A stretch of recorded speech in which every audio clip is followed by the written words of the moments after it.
Hello everyone, welcome to BW Marketing World and BW Business World. We have Mr. Arvind R P with us, PMO McDonald.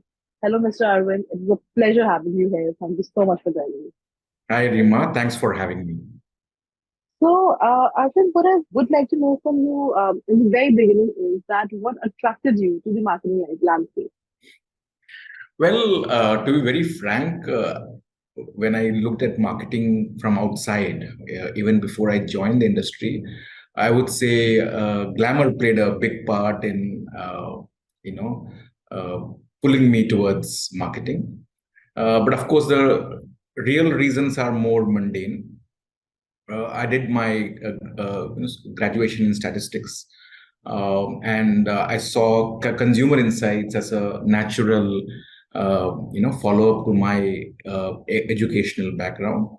So I joined the industry as a consumer insights professional, and then moved on to brand management, sales, and so on and so forth.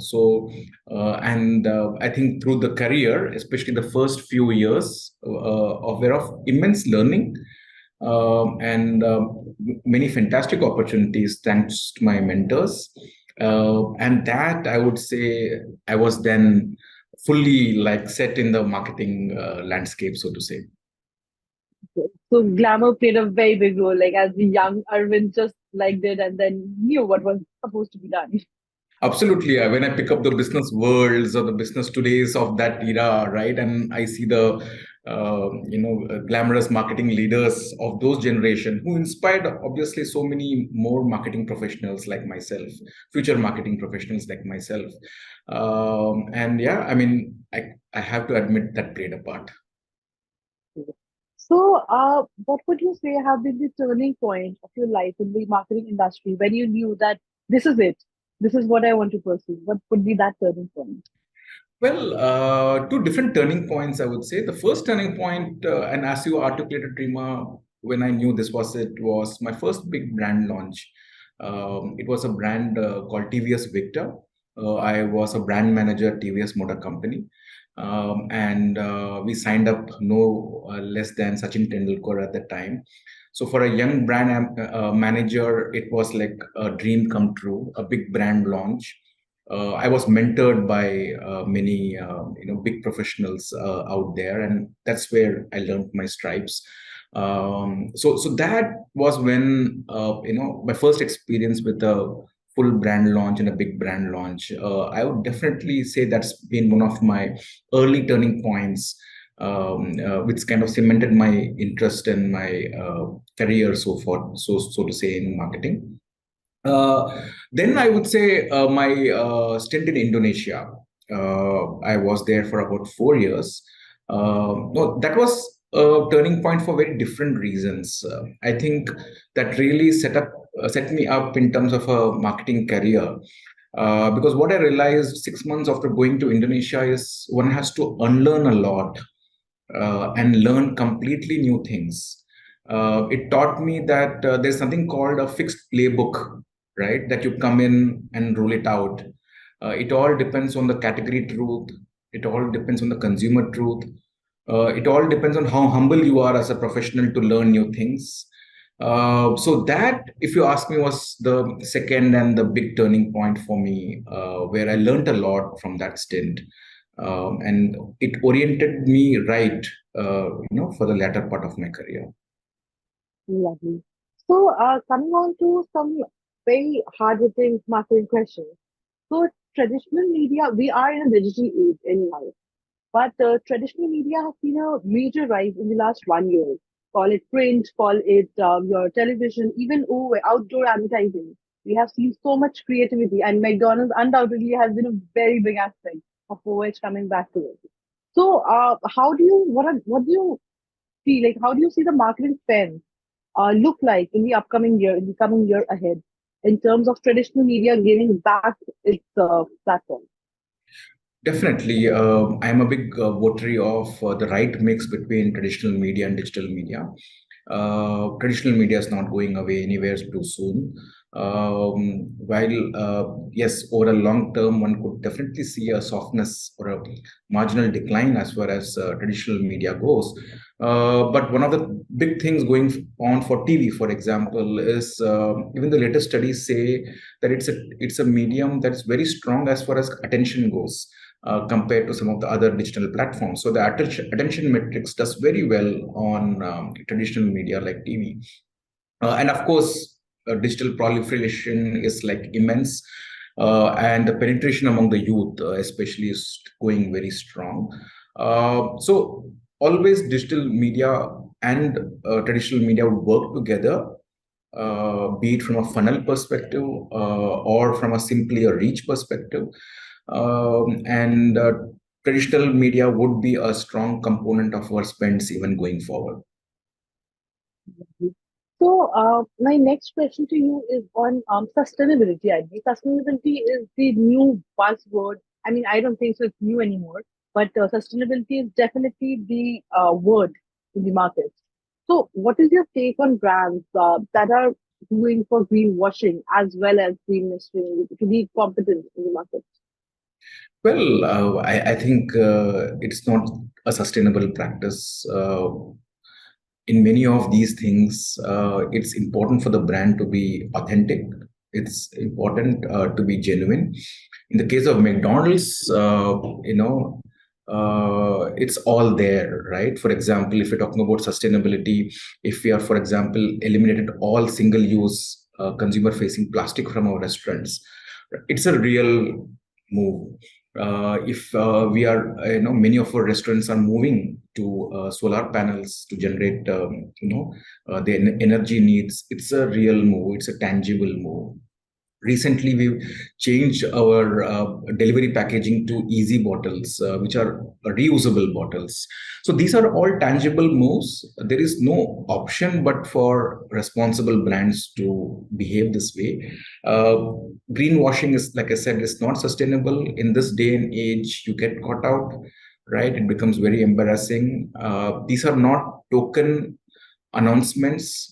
These have to be really thought through, and obviously there's a cost behind all such initiatives. So it requires companies to really commit to sustainability to become a good corporate citizen. Once there is a belief, right, then the investments to make these things happen stems from that belief, and that's how we practice it at McDonald's. So, as we were talking about the digitization that has been taking place, so generative AI has taken a very large step in our doing the corporate accounts in today's day. So, how do you envision generative AI's potential to enhance content creation and storytelling strategies? Because we are seeing that happening today as well. Brands have already started using generative AI in order to, have more creativity. And of course, you can't take the human out of it, but there is a lot that AI is proving to do. So, how do you envision generative AI's potential? Absolutely. Generative AI is a very exciting possibility and opportunity for brands and for marketers. Well, there are trends and there are fads. We have seen many fads over the years, buzzwords that come and go with a shelf life of 6 months. But in the case of generative AI, whatever I have seen has the potential to truly transform the way we do marketing in many ways. Of course, then the whole argument comes, what about the value of a human being and what a human being brings to the table? Obviously, there'll still be a big role, but in a lot of, I would say, probably low value adding, repetitive efforts, like, for example, content generation for performance marketing campaigns, right? Or direct marketing campaigns, right? How to generate multiple creatives, customized creatives, personalized creatives, do it and doing it at scale, for example. These are just a few examples. The opportunities are endless. I think generative AI has a potential to really transform, to do a large scale effort in a matter of few minutes or hours, which normally takes, for example, days. While the science is evolving, the technology is evolving. I think we have also seen a lot of versions of generative AI in the last 1 or 2 years. and the one can really see how it's improving from one solution to the next solution in terms of progression. So one is very excited by this opportunity. Definitely, there would be some impact, I would say, on the marketer and the agency ecosystem. I think it'll do well for marketeers to kind of embrace this, see what problems generative AI can solve, and put it in practice. Lovely. So there will be, I mean, with the more enhancement of generative AI, we can see a shift in the conversations between marketeers and agencies. Definitely, definitely. I would say marketers and agencies will again have to ask themselves questions, right? In what ways to use generative AI? What are the benefits, right? There could be cases where there are many people, for example, making those creatives for performance campaigns, and here you have a tech solution being able to do that in a fraction of a time. So it will pose hard questions, I would say, over time to the marketers and the agency ecosystem, which they will have to kind of answer and readjust to the new environment. I think the ecosystem have been doing this and absorbing new solutions and technologies for years. I don't think this will be any more of a challenge. Okay. So, okay, coming to the authenticity part of marketing and advertising. So, how do you ensure authenticity and transparency in this purpose-driven marketing that we are facing today, that we are seeing today, especially while addressing sensitive issues? Also, when you're bringing out new product launches, like we saw Kartika movie, there was a certain element of audience that went to that side. So, how do you ensure authenticity is there and transparency there in these launches and campaigns? Well, for me, purpose-driven marketing, so to say, is a very wide canvas, and I think it's a catch-all phrase for many initiatives.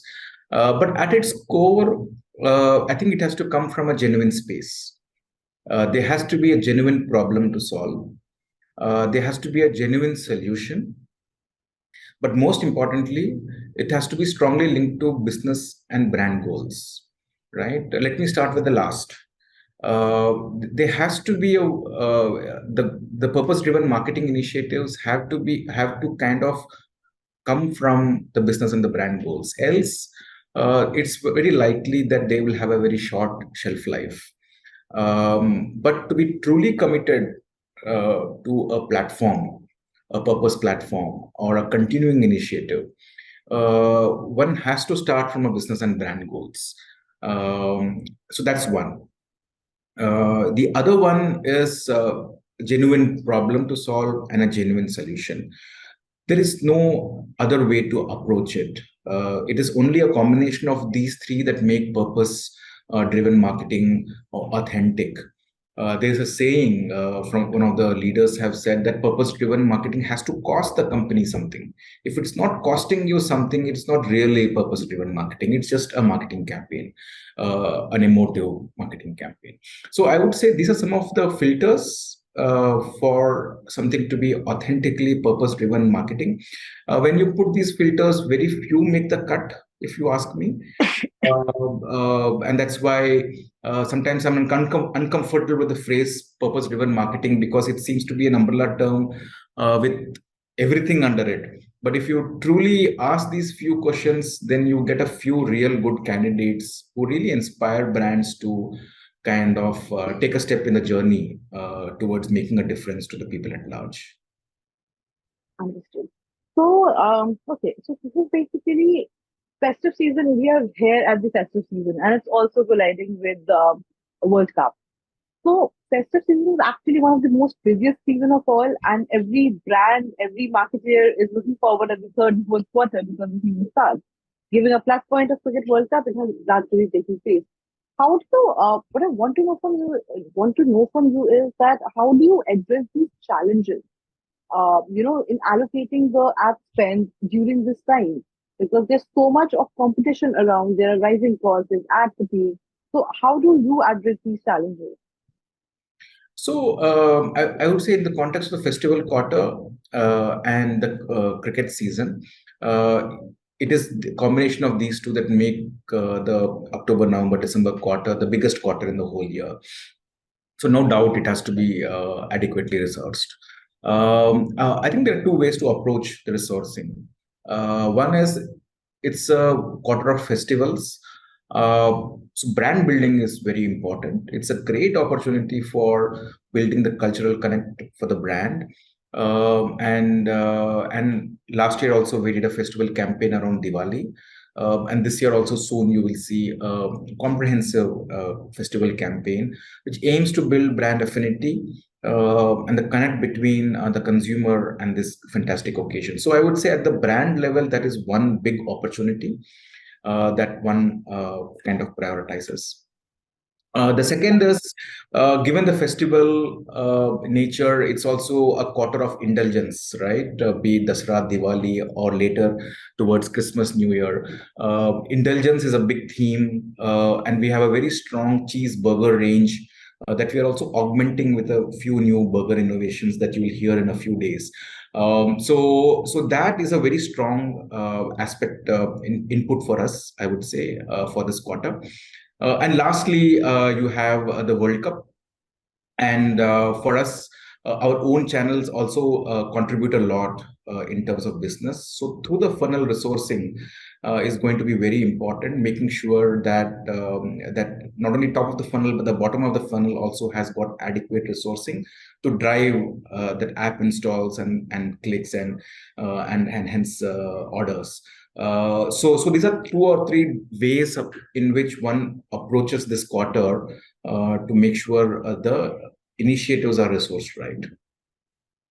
Perfect. So, and my last question to you, Ivan, is that being a marketing professional, what who does Arvind aspire or get inspired by in his professional journey? Whom do you find inspiration from?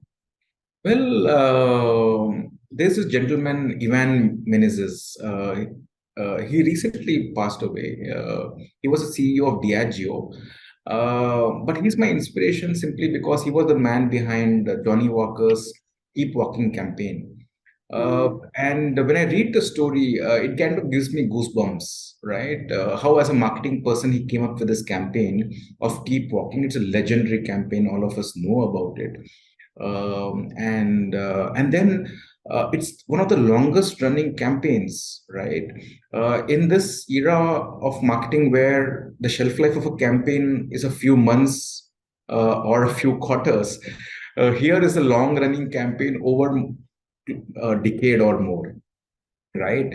Obviously, the campaign would have seen some refreshers and some elevation over its time, but its core, it's remained the same. Now, that's a dream for a marketer, right? To create something that powerful, that it runs through ages and generations of, in this case, drinkers. And it requires a talent that is truly special. So, as a professional, that's a very inspirational story for me. In terms of thought leaders, I follow a lot because careers full of learning, and there are new studies every day, and you need to keep readjusting to the latest thought process and thought leaders. Professor Brian Sharp, Professor Jamie Romanik of Ehrenberg Bass Institute, Les Binet from UK. These are some of the thought leaders. I take a lot of time to kind of make sure I'm updated as to what's going on in the whole marketing effectiveness space, and see what are the best practices one could attempt to do, pilot and then scale up over a period of time, and kind of do one step better every time. Great. So, since I've known that what whom do you find inspiration from, it would be very unfair for me not to ask you this. But any words of wisdom or advice you would like to give to young marketers who wants to join this community? Sure, sure. I would say I would give the advice that I got when I joined this career, and every time I kind of repeat that to myself. which is marketers get a seat at the table by being the voice of the consumer. It's a very simple fact, right? Every marketer aspires to be having a seat at the table when important decisions are being taken about the business, about the future strategy. But many a time one forgets that you earn a right to be at the table only by being a voice of the customer, by being close to the customer, by being close to the marketplace, being on top of the trends. So how does one do that? And that takes a huge amount of effort, openness, humility. And that's also what I find one is one easily forgets that truth. So to have those, to kind of realize those ambitions, very important to be the voice of the customer. Understood. So why voice is what one needs to know. One last, actually very much last, the question to you. That is, how would you describe your marketing journey in one word or one sentence? Well, I would say fulfilling and quite a bit of twists and turns, like any career would have. But every twist and turn gives me a new area of learning, right? Something new, something unexpected, that makes that you have to readjust, learn new skills. So yeah, I mean, this is I've been working across beauty retail, automobile, dairy, FMCG, fashion retail, and now fast food retail. And every category comes with its own challenges and own category truths. And all the time you're dealing with the same consumer, right, who has different needs from different brands and categories. That makes it truly interesting. So thank you so much, Arvind. Thank you for joining us. Thank you Thank you. for being a part of Marketing Maestros. It was lovely having a chat with you. Thank Thank you, you. Rima. Thanks for having me, and hoping to see you soon. See you Thank soon. you.